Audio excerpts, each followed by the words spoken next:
ప్రజాస్వామ్యానికి అసలైన బలం ఓటరు. కానీ అదే ఓటరుకి ఇప్పుడు తన ఉనికిని నిరూపించుకోవడమే ఒక పెద్ద సవాల్‌గా మారిపోయింది మరి. 2 తెలుగు రాష్ట్రాల్లో సాగుతున్నటువంటి ప్రక్రియ ఇప్పుడు గల్లీ నుంచి ఢిల్లీ దాకా కూడా హాట్ టాపిక్‌గా మారిపోయింది. ఒకవైపు సులభంగానే ఉంది కదా!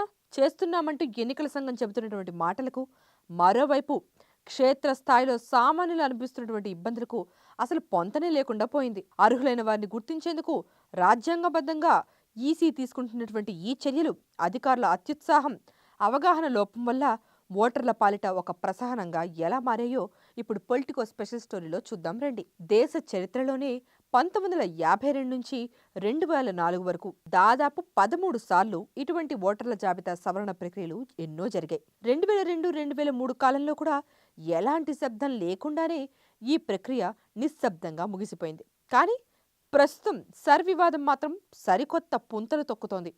దీనికి ప్రధాన కారణం ఫారాలలో అడుగుతున్నటువంటి వివరాలే.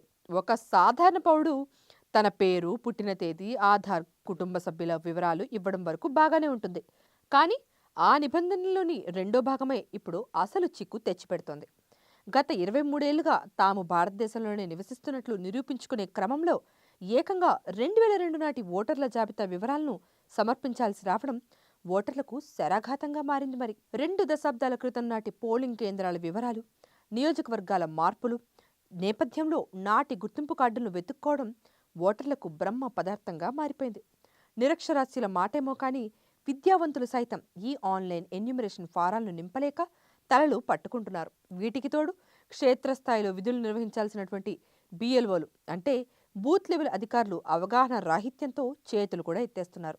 పాత రికార్డులను వెతికి పెట్టాల్సిన బాధ్యత అధికారులదేనని ఈసీ స్పష్టం చేసినా కూడా ఆచరణలో మాత్రం ఓటర్లదే బాధ్యత అన్నట్లుగా బిఎల్ఓలు వ్యవహరిస్తున్నారు. కొన్ని ప్రాంతాల్లో అయితే అధికారులు సొంత గడువులు కూడా విధిస్తూ సకాలంలో గనక వివరాలు ఇవ్వకపోతే ఓట్లు గల్లంతవుతాయని హెచ్చరిస్తుండటంతో ఓటర్లలో తీవ్ర ఆందోళన వ్యక్తమవుతుంది.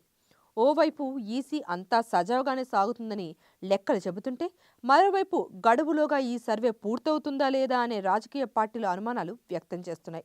ఇక ఈ అధికారిక హడావిడి, రాజకీయ పార్టీల విమర్శల మధ్య అసలు తమ ఓటు భద్రంగా ఉంటుందా లేదా అన్న భయం సామాన్య ఓటర్ను వెంటాడుతోంది. దేశ పౌరుడిగా ఓటు వేసే బాధ్యతను గుర్తు చేసే ప్రభుత్వాలు ఆ ఓటును కాపాడుకునే ప్రక్రియను మరింత సరళంగా మార్చాల్సిన అవసరం ఎంతైనా ఉంది కదా. నియమ నిబంధనల పేరుతో సామాన్యుడిని కార్యాలయాల చుట్టూ తిప్పడం కాకుండా సాంకేతికతను వాడుకుని గందరగోళాన్ని తగ్గించాల్సిందే. లేదంటే ప్రక్రియ ముగిసేసరికి చాలామంది అర్హులైన పౌరులు తమ ప్రాథమిక హక్కుకే దూరమయ్యే ప్రమాదం స్పష్టంగా కనిపిస్తోంది. ఈ ఓటర్ల జాబితా సవరణ ప్రక్రియపై మీ ప్రాంతంలో ఎలాంటి పరిస్థితులు ఉన్నాయి? మీ ఓటు భద్రంగా ఉందా లేదా? దీనిపై మీ అభిప్రాయాల్ని కింద కమెంట్ సెక్షన్లో మాతో పంచుకోండి. ఇలాంటి మరిన్ని ఇన్ఫర్మేటివ్ అప్డేట్స్, గ్రౌండ్ రిపోర్ట్స్ కోసం వెంటనే పొలిటికోస్ ఛానల్ లైక్ చేసి షేర్ కూడా చేయండి. Please subscribe to the channel and download the Politicos app from the links in the description.